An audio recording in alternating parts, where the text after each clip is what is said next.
오늘 말씀은 하나님의 말씀의 능력입니다. 우리는 이 하나님의 말씀의 능력에 대해서 많은 말씀을 많이 들으셨죠. 근데 이 하나님의 말씀의 능력을 얘기할 때에 옛날에는 그랬어요. 옛날에는 이 성경책 자체에 능력이 있다고 우리가 믿은 적도 있어요. 그래서 이 성경책을 잘 보듬고 잘 간직하고 살면은 하나님께서 복을 주신다, 이렇게 믿었던 그 때가 있었습니다. 그래서 옛날에는 많은 사람들이 글을 몰라요. 지금이야 뭐 그 업문을 모르는 사람이 하나도 없지만은 옛날에는 글 모르는 사람이 태반이었어요. 그래서 이 글을 모르니까 그래도 하나님의 말씀에 대한 어떤 그 존경심과 경외심, 또 사랑하는 그 마음을 담아서 하나님의 말씀을 푹 껴안고 잠을 자면은 마음이 그렇게 편하고 좋아요. 왜 우리가 자다가 좋지 못한 악몽을 꿀 때도 있고 좋지 못한 여러 가지 꿈을 꾸고 막 몸부림치고 그럴 때도 많이 있는데, 그 성경책만 딱 껴안고 자면은 마음이 그렇게 평안하고 안정이 되고 기분이 좋은 거예요. 그런가 하면은 머리가 아프고 두통이 일어날 때에는 성경책을 벽에 삼아서 이렇게 피고 자면은 그 두통이 다 사라지고 깨끗하게 나아지는 그런 이야기들이 사실 많이 있어요. 혹간 여기에도 그런 분 계신지 모르겠어. 두통이 나가지고 머리가 아플 때 성경을 펴고 자고 그래가지고 그 다음날 머리가 맑아졌어, 깨끗해졌어 하는 분 계세요? 그랬어요. 그러니까 하나님의 말씀, 그러니까 성경책 자체에 이미 하나님께서 부여하신 그와 같은 효능과 능력이 있다고 믿을 때에 실제로 그렇게 효능이 나타나고 능력이 나타나고 하였던 그런 시절이 있었어요. 그런데 이제 또 좀 성숙해져 가면서 사람이 이제 성경책은 공장에서 만들어낸 성경책인데 뭔 성경책에 그런 효용이 있겠냐 하면서 이제는 성숙해졌어요. 이제 뭘로? 하나님의 말씀에 대한 믿음으로 이렇게 성숙해져 가는 거예요. 그렇죠. 성경책이 가지고 있는 그 효력이나 위엄이나 권위보다는 우리가 믿는 게 뭐예요? 믿는 거는 성경책 안에 있는 말씀, 그 말씀의 권위, 그 말씀의 권능을 우리가 믿는 것이죠. 그 이제 조선시대 때 이런 이야기가 있어요. 이 선교사들이 성경을 가져와가지고 이 복음, 그때는 이제 뭐 성경이라기보다는 쪽복음이죠. 누가복음 쪽복음, 마가복음 쪽복음 이런 것들을 가져와가지고 백성들한테 나눠주면서 복음을 전했어요. 전도를 했어요. 그런데 그랬을 때에 이 우리나라 이 조선에 있는 관리들이 생각할 때에는 이것들이 서양 귀신을 지금 전한다. 그래가지고 혹독하게 이 핍박을 했어요. 그래서 우리가 잘 아는 대로 여러분 토마스 선교사나 뭐 이런 분들 와가지고 그냥 뭐 우리나라 땅 제대로 밟아보지도 못하고 화형당해서 죽고 또 뭐 여러 가지로 핍박당하고 그렇게 죽은 사람들이 무수히 많죠. 우리 기독교가 그 들어오기 전에도 천주교가 들어왔을 때도 엄청난 핍박과 환란을 당했죠. 여러분 사실 우리 전주가요, 우리 개신교보다 천주교가 강합니다. 여러분 왜 그런 줄 아세요? 이 전주는요, 이 천주교가 박해당할 때 그 박해를 피해서 도망온 사람들이 이 전주에 와서 정착을 했어요. 그래가지고 전주 또는 완주군 이쪽 지역으로 다 피난왔잖아요. 그런데 그 조선시대 때 이 임금이 전주까지 군사를 파견해가지고 와서 몰살시킨 거예요. 그래서 전주에는 이 순교자 터가 많이 있어요. 우리 잘 아는 친형자산, 또 이 완주군에 가면은 또 이렇게 도망다니고 잡혀서 죽고 하는 순교한 그런 흔적들이 전주에는 참 많아요. 그런데 그래서 이 순교자의 흘린 피가 있어가지고, 그래서 이 전주에는 유독하게 다른 지역보다도 이 천주교가 아주 강세를 보이는 지역 중에 하나가 이 천주교의 순교자가 많아요. 우리 개신교도 마찬가지입니다. 그래서 그러던 시대에 이 관리가 도대체 저 사람들이 뭔 서양 귀신을 전하는가, 그것이 참된 이야기인가 거짓인가를 분별하기 위해서 성경을 갖다가 연구를 했대요. 하여튼간에 그 시대에 성경을 갖다가 연구를 해보니 참 이 성경이 기가 막힌 거예요. 무슨 말이냐면은, 그래서 성경을 가지고 이렇게 연구를 해보니까 창세기부터 시작된 그 성경이 이야기가 뭐예요? 이 아담과 하와의 이야기로부터 시작해서 들려진 이야기가 이게 웃기는 거요. 하나님께서 아담과 하와를 창조해서 만들었는데, 이 아담과 하와가 하나님이 만들었으면 하나님 말씀에 순종하고 하나님 뜻을 따라서 살아가야 할 것인데, 이 첫 인간인 아담과 하와가 하나님을 등지고 마귀가 들려주는 말씀을 귀찮아서 가갖고 선악과를 안 따먹어 버렸습니다. 그래갖고 온 인류의 죄악이 그냥 내려지게 된 거 아니에요?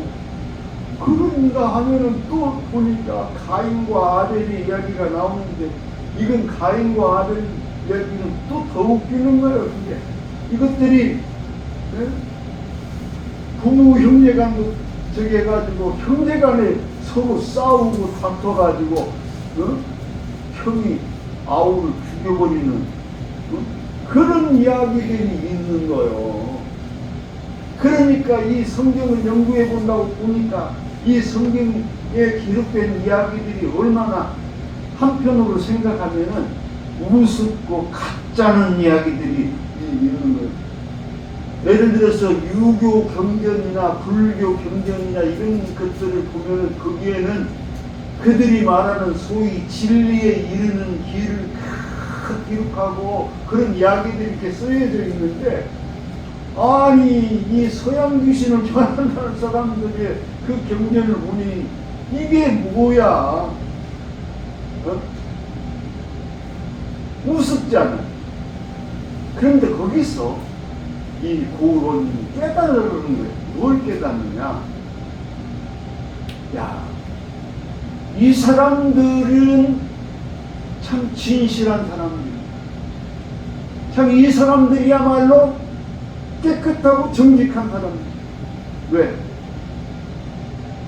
아담과 하와의 이야기를,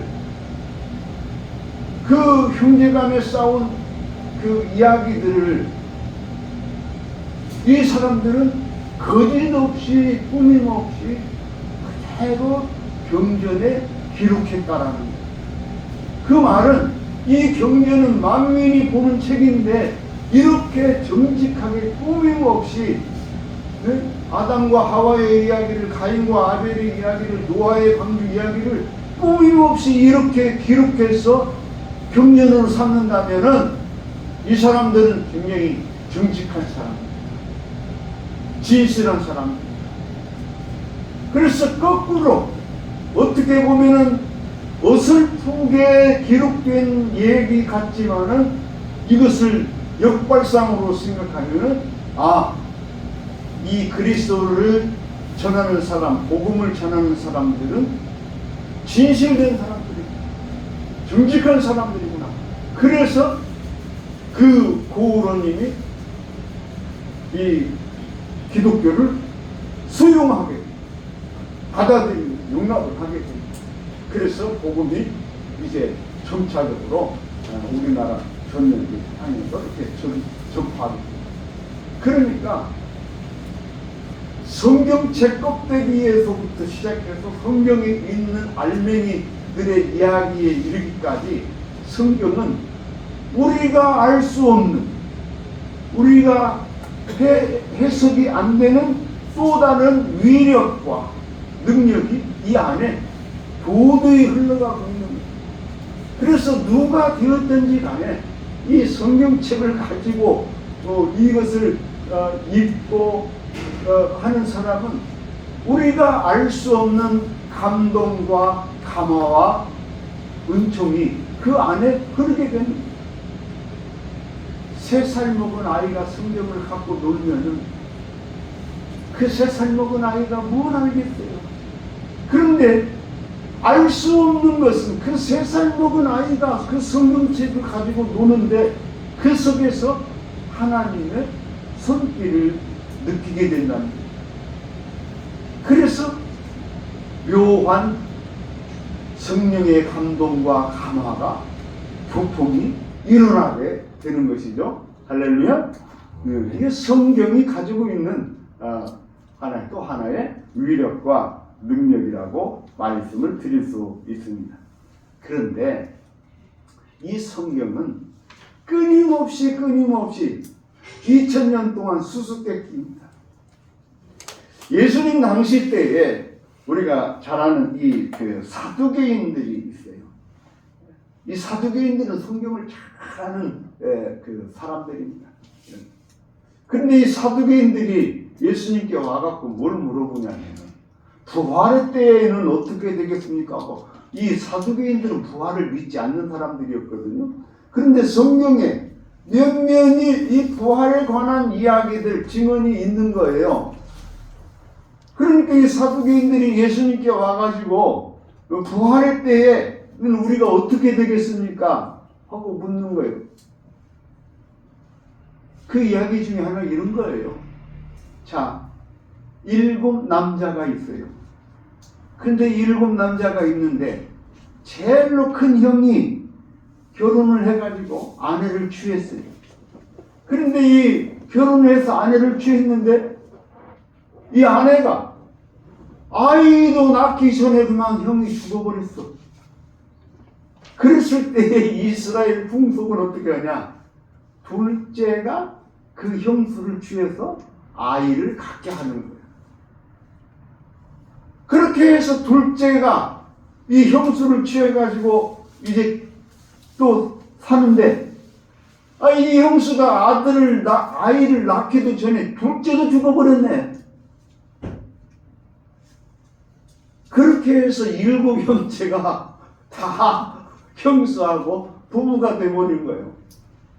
결국은 그랬을 때에 부활을 맞이하면은 부활의 때에 우리 7 형제 중에 누가 형수하고 살게 될까요? 누가 살게 될까요? 자, 1번 첫째 2번 마지막째. 그리고 또 누가 살 것 같아요? 참 모르겠죠. 그렇습니다. 그래서 그때 예수님이 그들에게 뭐라고 하냐면은 너희는 성경도 모르고 하나님의 능력도 모르므로 잘못 생각하고 있다. 사두개인들은 제가 앞서 말씀드린 것처럼 성경의 박사들이에요. 신약시대로 넘어오기 전까지만 해도 가장 박사들이 이 사두개인들, 서기관들이에요. 그런데 이 사람들이 성경에 대해서 얘기하는데 예수님께서 뭐라면 너희들 정말 성경도 모르는구나. 응? 그래갖고 오해만 하고 엉뚱한 소리만 하고 그런다. 이 말은 우리는 예수님 말씀을 통해서 뭘 이제 깨달아야 되냐면 성경이 그때 당시는 구약 성경이지만은 성경이 이렇게 흘러오고 옵니다. 그랬을 때에 우리가 성경의 말씀, 가르침을 올바로 깨달아야 돼요. 그래야지 우리가 하나님의 뜻을 올바로 쫓아갈 수 있고 하나님께 영광 돌리는 삶을 살 수 있어요. 맞습니까? 고개는 다 끄덕였어요. 맞아요. 우리 성경 말씀을 올바로 깨닫고 올바로 해석하고 그래야 하나님의 바른 뜻을 깨달아서 하나님께 영광 돌리는 삶을 사는 것이지 이 말씀을 잘못 해석하고 하면은 오히려 하나님께 영광 돌려야 될 우리가 어떤 일을 하게 돼요? 마귀를 이롭게 하고 마귀의 영광에게 영광 돌리는 그런 일을 하게 되는 거예요. 그래서 성경에 보면은 많은 사람들이 하나님의 뜻을 따른다 하면서 엉뚱하게 마귀에게 영광 돌리는 일을 하는 사람들이 있다는 거예요. 오늘 제가 이렇게 말씀을 장황하게 이제 드리는 것은 나는 성경이야말로 이 세상에서 가장 위대한 책이다. 가장 능력 있는 책이다. 오늘 본문에서 주시는 말씀처럼 모든 성경은 하나님의 감동으로 된 것으로 교훈과 책망과 바르게 함과 의로 교육하기에 유익하다. 그래서 성경에는 이처럼 놀라운 숨겨진 하나님의 섭리와 하나님의 비밀과 하나님의 능력이 이 안에 깃들어져 있어요. 그런데 제가 요즘 여러분에게 드릴 말씀은 이런 거예요.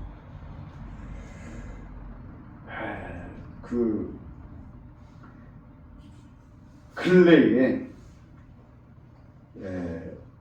이 이스라엘이라는 나라가 전쟁을 하고 있어요.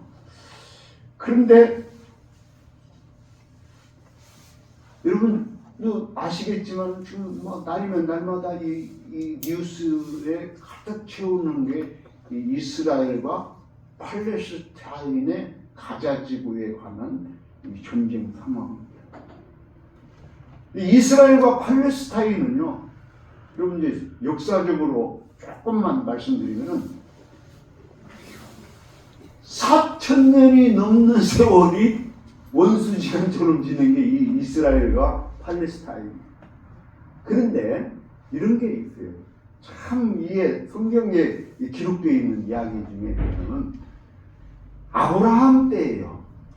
아브라함이 하나님의 말씀을 따라서 네 고향 아비 친척 집을 떠나 내가 너에게 지시할 땅으로 가라 그랬거든요.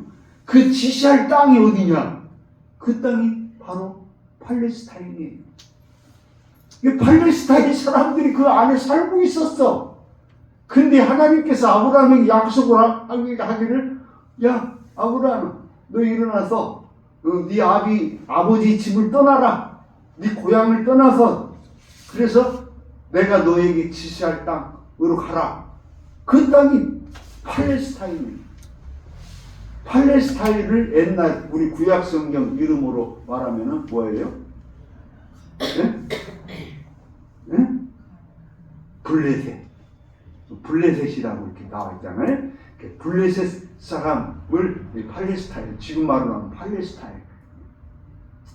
그래가지고 하나님께서 아브라함에게 약속한 이 땅에 들어가게끔 약속을 하셨는데 그 약속이 언제 이루어지냐? 모세 때 이루어진 거예요. 모세가 이집트에서 종살이하는 이스라엘 백성들을 이끌고 나갑니다. 나가는데 모세는 느부산 기슭에서 그 약속의 땅을 바라보고 죽었어요. 가나안 땅에 들어가지 못했어요. 네.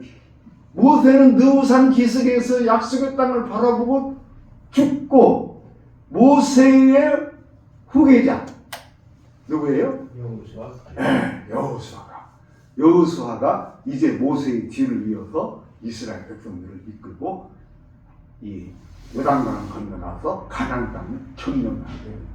그래서 이 여호수아가 땅을 12지파에게 다 분배합니다. 그것이 그 땅이 누구 땅이냐? 팔레스타인 땅이에요. 팔레스타인. 그런데 이제 좀 그때의 전쟁이 다 끝났을 수 있었어. 응?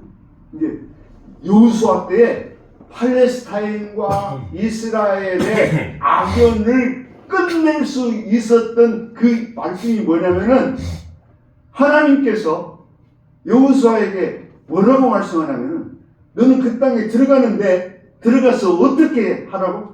그들을 다 쳐서 멸하는데 성경 표현하면 진멸하라고 합니다. 진멸. 그러니까 완전히 끝장을 내라는 그냥. 응? 그랬으면은 팔레스타인과 이스라엘의 전쟁은 더 이상은 없었어요.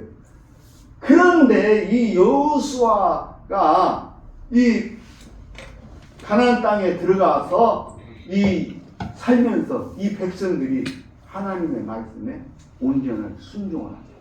그들을 다 진멸하지 않아요. 그들이 사는 문화와 풍습 이런 것들을요 거꾸로 배워갖고 하나님을 섬기는 백성이 이 블레셋이 섬기는 우상들 그 지역의 우상들을 섬기는 그런 일들을 하게 돼요. 그래가지고 그 이스라엘과 팔레스타인의 이 전쟁이 끊임없이 이어지게 되는 거예요. 심지어 이스라엘의 왕권 국가가 다윗 이후에 생겨났음에도 불구하고 그들이 우리가 잘 아는 대로 우상, 아세라 목상이 다윗신전 여러 가지 우상들을 갖다가 거꾸로 섬기잖아요. 하나님을 섬기는 사람들이 거꾸로 우상을 섬기는 일을 합니다. 그런데 그래도 한 번은 전쟁이 끝날 수가 있었어요. 그게 언제냐? 이스라엘 백성이 BC 587년 예수님 탄생하기 587년 그게 여러분 예수님 탄생하기 587년이니까 얼마나 오래된 얘기예요. 그때에 이스라엘이 망해버립니다. 응? 이스라엘 나라가 망해버려요. 완전히. 누구한테 망해요? 제가 언젠가 한번 설교 한번 했죠? 네. 바벨로니아에 의해서 완전 망해버려요. 이게 이스라엘이 그때 이제 상황을 얘기하면 북왕국 이스라엘은 아시리아에 의해서 망하고 남왕국 유다는 바벨로니아에 의해서 나라가 망해버렸어요. 그러니까 이제는 더 이상 이스라엘과 블레셋은 싸울 이유가 있어요, 없어요? 없어. 서로 나라가 없어졌으니까 싸울 이유가 없어졌어요. 그러죠?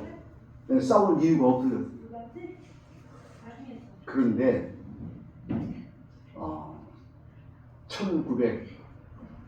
1946년 2500년 세월이 흐른 후에, 응? 물론 예수님 시대에 짧은 관계가 또 있지만 2500년이라는 세월이 흘렀어요.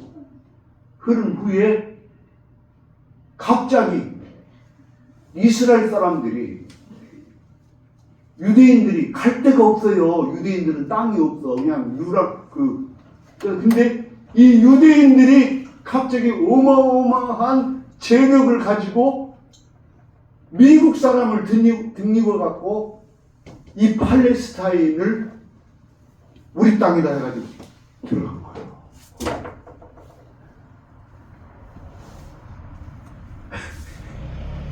네.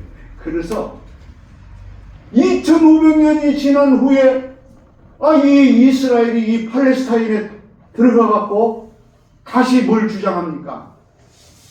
이 땅은 누구 땅? 이 땅은 우리 땅이다 이거. 아니 니네가 무슨 근거로 이게 지금 이게 니네 땅이라고 하냐? 근데 이 사람들은 뭘 믿어요?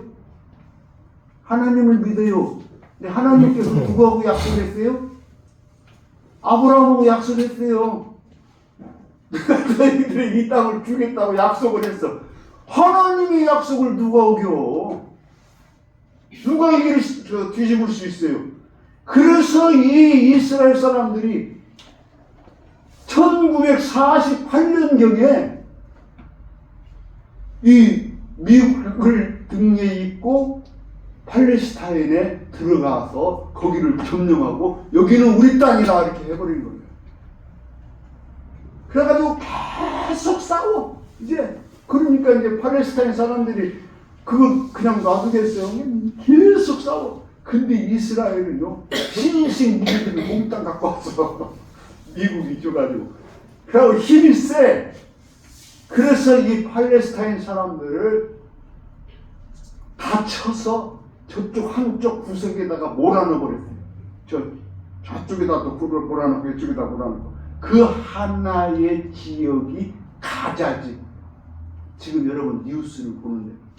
하고 이 가자 지구에서 블레셋 사람들, 팔레스타인 사람들이 한 사람도 벗어나지 못하도록 담을 6m 높이로 담을 전체를 우리나라 38선처럼 6m짜리 담을 전체를 다 쌓아버렸어요. 자, 그러면은 이 팔레스타인 사람들이 먹고 살 수 있어요? 물이 있어, 전기가 있어, 뭐가 있어? 그야말로 이 사람들은 살아갈 수 없는 그런 지경에 이렇게 된 거예요. 그런데 지금 우리가 이스라엘 사람들은 그렇게 얘기하는 거예요. 이 땅은 하나님께서 우리에게 주시겠다고 약속한 땅이다. 그리고 그들이 까불면은 이번에처럼 언제든지 가갖고 쑥대밭을 만들어버리고 합니다. 왜? 전쟁은 하나님께 속한 것이죠. 여러분 그렇게 믿습니까? 네. 이 전쟁, 이 지구상에서 절대로 있어서는 안 되는 게 이 전쟁. 근데 지금 이 전쟁이 지구상에 두 군데에서 이렇게 있는데 그 중에 하나가 이 팔레스타인 지역인데 여러분 하나님은 내가 여기서 이 말을 하려는 거예요. 이스라엘 사람들은 구약을 믿어요. 구약을 믿어요. 구약의 하나님을 믿어요. 그럼 그 사람들을 뭐라고 그래요? 무슨 교를 믿는다고 그래요? 유대교. 유대교의 경전이 구약 성경이에요. 그러니까 이 구약에서는 뭘 얘기합니까? 전쟁은 하나님께 속한 것이고 하나님이 우리를 그들에게 붙였고 그래서 우리가 그들을 쳐서 무너뜨리는 것은 이건 하나님의 뜻이기 때문에 누구도 간섭할 수 없다라는 거예요. 여러분 그렇게 생각합니까? 자, 여러분 우리가 하나님의 말씀을 분별해야 되지. 여기서 우리는 이제 분별해야 돼요. 우리 기독교는 구약 성경도 우리의 성경이고 신약 성경도 우리의 성경이에요. 그런데 우리 기독교는 어떤 말씀을 믿어야 될까? 그런데 우리 기독교는 참 사람이 말할 수 없을 정도의 세계인이 존경하고 부러워하고 갖는 그한 의미의 종교예요. 그것을 우리가 역사 시간에 이렇게 배울 때 박해 종교라고 하잖아요. 박해 종교. 다시 말하면 사랑의 종교입니다. 우리 기독교의 핵심 가치는요, 예수 그리스도께서 오늘 우리의 죄를 속량하시기 위해서, 우리를 구속하시기 위해서 십자가에 못 박혀 죽으셨다. 이 죽으심은 하나님께서 인생들을 사랑하셔서 인생들을 구원하기 위해서 그 하나님의 거룩하신 뜻에 순종해서 십자가에 못 박혀 죽기까지 우리를 사랑하셨다. 오늘 우리의 믿음은 무엇입니까? 오늘 우리의 믿음은 통틀어서 뭘 믿냐면 예수 그리스도께서 하나님의 거룩하신 뜻을 이루기 위해 십자가에 못 박혀 죽었다는 이 사실을 믿는 거예요. 할렐루야. 이것이 우리의 믿음이에요. 그 예수님의 십자가의 사랑을 믿는 그 믿음, 그게 우리 기독교예요. 그런데 우리 기독교인이 이 전쟁은 하나님께 속한 것이라 해가지고 사람을 죽이고 도륙하고 하는 일은 그것은 하나님의 온전한 뜻이 아니고 있습니다. 옛날에 2000년 전에 4000년 전에는 그때는 땅이 없으니까 서로 자기 땅을 찾아서 가던 그 시대 속에서의 이야기를 오늘 4000년이 지난 지금에 와서 하나님은 전쟁이십니다 라고 해가지고 거기에 사는 사람을 도륙하고 살육하고 하는 이것은 하나님의 뜻이 아닙니다. 오늘 우리가 알아야 될 것은 오로지 예수 그리스도께서 십자가에 달리신 그 사랑을 믿는데 그것은 곧바로 하나님의 사랑의 실체이고, 사도 바울은 이 사건을 어떻게 해석하냐? 예수님께서 십자가에 못 박혀 죽으심으로 단절됐던 우리의 관계가 회복되었다. 누구의 단절된 우리의 관계? 나와 여러분의 관계, 나와 하나님과의 관계가 회복되었다. 그래서 전에는 우리가 죄인이어서 하나님 앞에 나아갈 수 없는 자였는데 예수님이 십자가에 못 박혀 죽으심으로 그 죄를 끊어버리고 성소의 회장을 끊어버리고 우리로 하여금 하나님께 나아가는 그 길을 열어주셨다는 거예요. 할렐루야. 그래서 오늘 우리가 살게 되고 오늘 우리가 하나님을 아버지 하나님이라 부를 수 있게 되고 그 하나님을 찬양하고 그 하나님께 예배를 드릴 수 있게 된 줄로 믿습니다. 혹시라도 어떤 사람들은 이스라엘 국기를 들고 막 광화문을 헤매는 사람들이 있어요.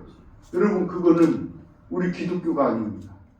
우리 기독교의 가치관이 아니에요. 제가 아까 말씀드리죠. 이스라엘 사람들은 유대교인들. 어떤 의미에서 말하면 이 유대교인들이 예수님을 죽인 거예요. 그런데 그 유대교인들이 믿는 그 옛날에 4000년 전에 그 전쟁적인 그 가치관을 가지고 지금도 이렇게 들고 하는 것은 아닙니다. 제가 성경 말씀 몇 군데만 더. 그래서 예수님은 우리에게 이 십자가의 죽으심을 통해서 우리로 하여금 그 모든 것을 패하고 우리에게 이 하나님과 하나가 되는 그 길을 열어주셨어요. 그런가 하면은 구약 성경에도 미가서 4장 3절 말씀입니다. 우리 한번 들어보세요. 무리가 그 칼을 쳐서 보습을 만들고 창을 쳐서 낫을 만들 것이며 이 나라와 저 나라면 다시는 칼을 들고 서로 치지 아니하며 다시는 전쟁을 연습하지 아니하고. 미가 선지자가 하나님께로부터 받은 이 계시가 이제는 어떻게 해요? 하나님께서 보여주신 그 계시가 칼을 쳐서 보습을 만듭니다. 전쟁하는 칼을 뭉개가지고 농사 짓는 기구를 만든다는 거예요. 창을 쳐서 낫을 만든다는 거예요. 그래서 이 말은 이제 앞으로 우리가 맞이하게 될 그날은 하나님의 전쟁이 아니라 하나님의 평화가 우리에게 임하는 그날이 올 것이다. 그런데 이 말씀을 똑같이 이사야서에 보면은 이렇게 말하는 이사야서 11장 6절로 9절 말씀. 2장 3절 말씀. 2장 3절. 많은 백성이 가며 이르기를 오라 우리가 여호와의 산에 오르자. 야곱의 하나님의 전에 이르자. 그가 그의 길을 우리에게 가르치실 것이라. 우리가 그 길로 행하리라 하니니 이는 율법이 시온에서부터 나올 것이요 여호와의 말씀이 예루살렘에서부터 나올 것이니라. 그가 열방 사이에 판단하시며 많은 백성을 판결하시리니 무리가 그들의 칼을 쳐서 보습을 만들고 그들의 창을 쳐서 낫을 만들 것이며 이 나라와 저 나라가 다시는 칼을 들고 서로 치지 아니하며 다시는 전쟁을 연습하지 아니하리라. 똑같은 말씀을 이사야 선지자에게 주십니다. 그날에는 하나님께서 통치하시는 그 날에는 우리가 칼을 들고 전쟁하고 싸우고 하는 것이 아니라 그날에는 칼과 창이 없어지고 이 나라가 진정으로 평화가 임하는 그 평화의 나라가 임하게 될 거라. 한 가지 더만 이사야서 11장 6절로 9절 말씀. 자, 이 말씀은 우리가 즐겨 읽는 말씀입니다. 한번 제가 읽어드릴게요. 그때에 이리가 어린 양과 함께 거하며 표범이 어린 염소와 함께 누우며 송아지와 어린 사자와 살찐 짐승이 함께 있어 어린아이에게 끌리며 암소와 곰이 함께 먹으며 그것들의 새끼가 함께 엎드리며 사자가 소처럼 풀을 먹을 것이며 젖먹는 아이가 독사의 구멍에서 청량하며 젖된 어린아이가 독사의 굴에 손을 넣을 것이라. 나의 거룩한 산 모든 곳에서 해함도 없고 상함도 없을 것이니 이는 물이 바다를 덮음같이 여호와를 아는 지식이 세상에 충만할 것이니라. 하나님의 평화의 나라, 하나님의 평등의 나라가 이렇게 임하게 될 것이다. 사랑하는 우리 성도 여러분, 우리는 이 소망을 잊지 않아야 됩니다. 이 꿈을 가져야 됩니다. 그래서 하나님께서 궁극적으로 우리에게 이루시는 그 새 나라, 새 하늘과 새 땅이 임하는 그날, 우리는 사자와 이리가 함께 눕고 함께 춤을 추고 함께 뛰는 그런 평등, 평화로운 아름다운 세상을 우리가 맞이하게 될 줄로 믿습니다. 아멘. 사랑하는 성도 여러분, 하나님의 말씀에 더욱 귀를 기울이시기 바랍니다. 잘못된 가르침, 잘못된 것에 여러분 우리가 현혹되고 미혹되면 오늘 우리는 예수 그리스도의 십자가의 복음에 따라서 하나님의 말씀이 오늘 우리에게 어떻게 임하는가 이것을 바라고 소망하며 살아가는 우리 모두가 되시기를 주의 이름으로 축원합니다. 기도합니다. 사랑의 하나님, 오늘도 주님 앞에 나왔습니다. 하나님의 말씀은 살아 움직이는 생동력이 있고 모든 것을 쪼개고 우리의 골수까지도 쪼개고 남을 권능과 능력의 말씀인 줄로 믿습니다. 그 말씀을 의지하고 우리가 믿음 안에서 굳건히 서서 하나님의 나라를 이루어가며 하나님께 영광 돌리는 복된 삶을 살게 하여 주옵소서. 예수님 이름으로 기도하옵나이다. 아멘.